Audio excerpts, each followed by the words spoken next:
2. Fake photographs. One of the main reasons the average person believes the world is a globe is because of the globular Earth images and video footage provided by NASA and other space agencies.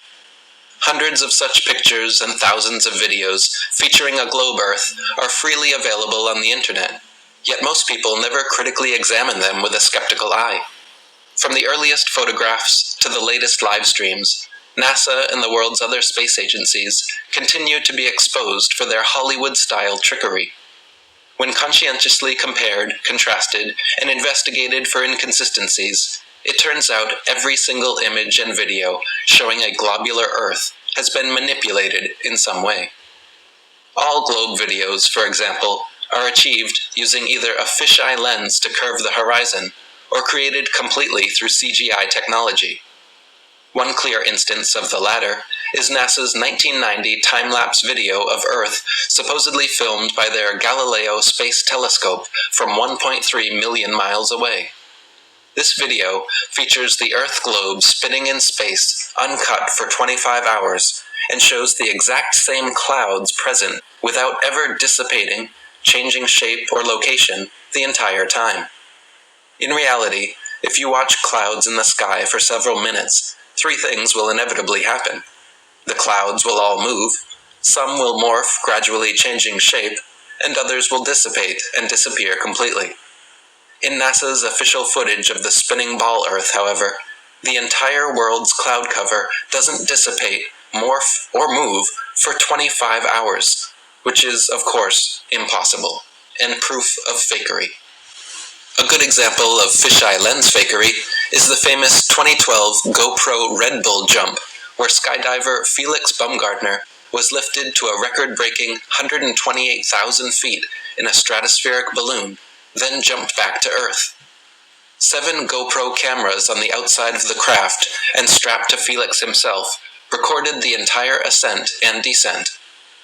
Astute observers will notice that from ground level all the way up to the 24-mile apex, the horizon is significantly curved and remains equally so for the entire ascent. This is because the curve is artificial and being caused by the GoPro camera's standard-issue fisheye lens.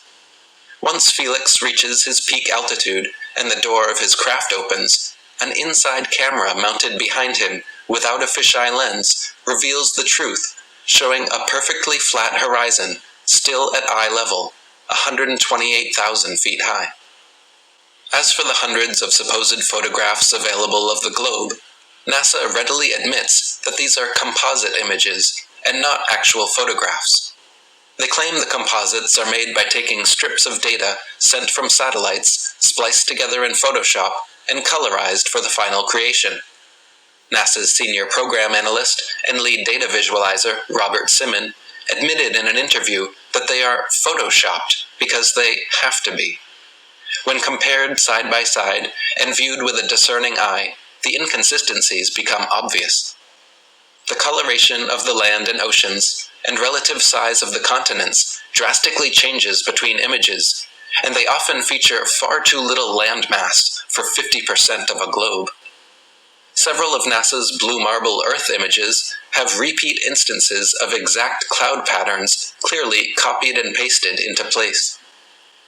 Computer enhancements done on Earth images taken during the Apollo missions also show similar photo trickery. When hues are removed from the black backgrounds and brightness enhanced, distinct rectangular artifacts appear around the globe where they were pasted in, again proving them to be doctored composites. Furthermore, when NASA's Earth pictures are compared with those from the Russians, Chinese, and other space agencies, the differences become evident, and the fact that they are all simply Photoshop images becomes obvious. If NASA and the world's space agencies could provide real, legitimate photographs and videos of a globe, they most certainly would. So the fact that they continue producing and pumping out nothing but fisheye fakery and CGI cartoons is strong evidence that Earth is not what they claim. 3. Water. Bits of water are that once contained and undisturbed, the surface will always remain horizontal. This fundamental physical property of water is why it has been used as a leveling tool by builders and engineers for millennia. Whether in a bucket, bathtub, pond, lake, or an ocean, the surface of water at rest always remains flat and doesn't have the ability to show convexity or any shape whatsoever upon its surface. This fact is easily demonstrable and empirically verifiable, but completely at odds with what we are told about the globe. For Earth to be globular and over 70% covered in water, the oceans must be somehow curving around and sticking to all sides of a rapidly spinning ball suspended in space. It is simply impossible to make water behave this way. As anyone can experiment for themselves, bodies of water will not stick to the underside of a ball and cannot show convexity or any other shape upon their surface.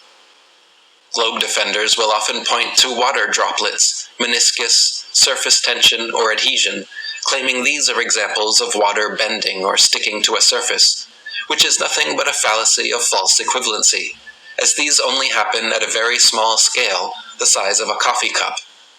The claim is entire oceans wrapping around and sticking to the underside of a spinning ball, not a water droplet or the meniscus in a glass filled to the brim.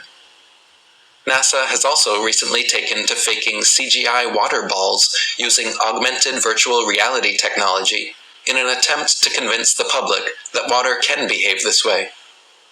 This kind of demonstration, done in a reference frame inaccessible to 99.99% of the population, however, is unrepeatable by the world's scientists and skeptics, and is therefore not scientific or permissible as proof of anything.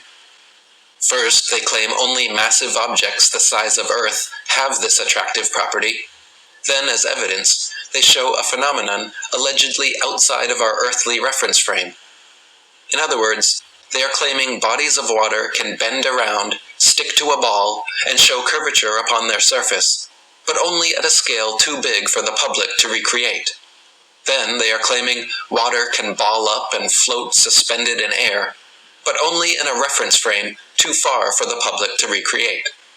As for water level, globe defenders have actually attempted to completely redefine the term level just to fit with their dogma. The true definition of level is a flat horizontal plane with no deviation in elevation along its surface.